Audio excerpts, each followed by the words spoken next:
Okay, here's a video to show that this star race is fully working and in great shape.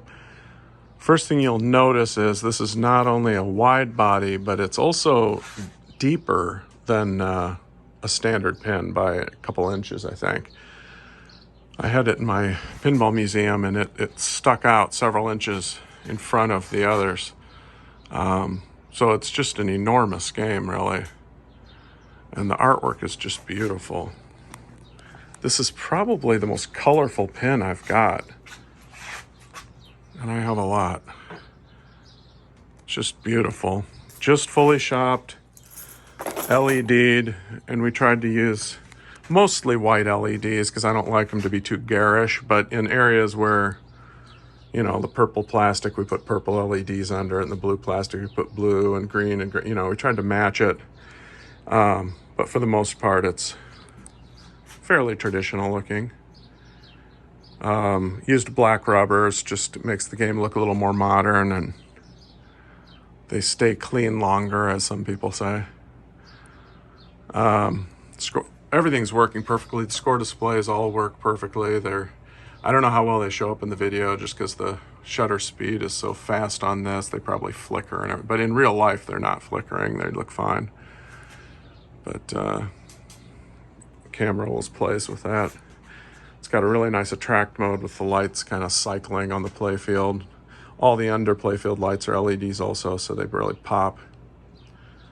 And these rollovers really glow nicely with the red LEDs under them. I just love that look. Anyway, so this was in my arcade for, I don't know, since I opened, and the pinball place opened maybe 2019 or 18, and it's never had a problem. It had one bumper that didn't work, and it was just a cold solder joint on the bumper driver board. So other than that, it's always worked perfectly, and that's been fixed. So just put a quarter in, and now let's start it up. It has a new MPU board, I think it's a Rotten Dog, and it's got a new soundboard. There's a reproduction soundboard that they came out with a few years ago. So driver board's original. The batteries have been moved off of the main board so that you don't have to worry about acid. But here, let's plunge the ball. I'm going to try and play with one hand, which isn't very easy, but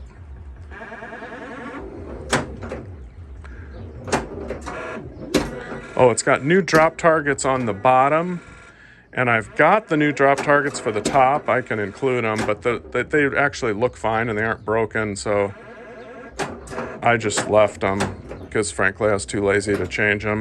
But I'll include them if it is important to you. You go right ahead and change them. I tend to be one of those, if it ain't broke, don't fix it guys. So it's hard for me to do things with very minimal benefit. Because, I mean, they still look just fine. They still have the stars on them. So they don't really need replaced. Let's see, I'll switch hands here so you can see the other flippers are working. Oh, I'm not very good at this. Oh, and it's got several of these, or a couple of these vary targets that Gottlieb was known for, where the harder you hit the target, the further back it goes, and you actually score different things. There's one I hit.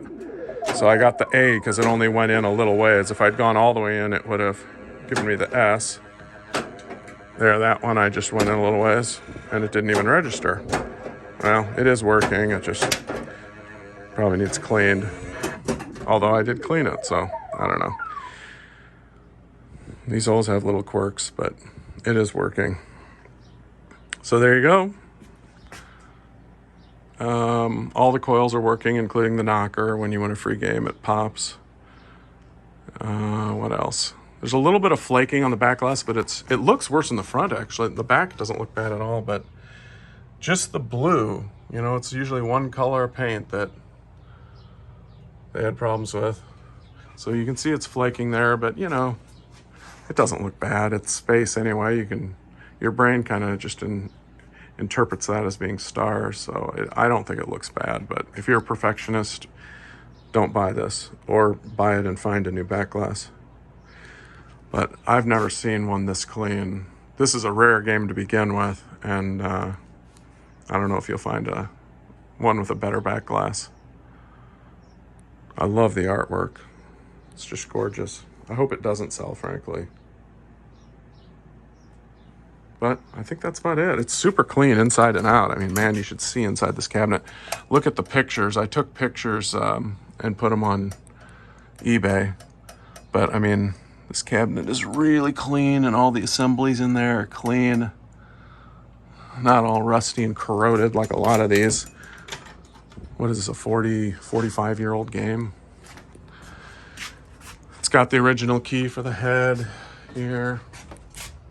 So the glass locks, new lock on the front, working coin mechs, original coin box. It's got this steel plate underneath, and at first I thought, oh man, some operator must have done that, because, you know, people would break into them from the underneath. I mean, the whole bottom is coated in steel. But then I picked up a couple more of these from a different source, and they had that steel plate under them too. So either that was an option from the Gottlieb factory, or there was some aftermarket company making these steel plates, and a lot of operators bought them, because it's definitely custom made for this game. It fits perfectly around the legs, and it even has the hole cut out of the steel for the on-off switch. So I mean, it's definitely not just some hack job. So it was either factory, and the color matches the game, so probably came from the factory. If not, it was a retrofit. So there you go. Thanks for watching.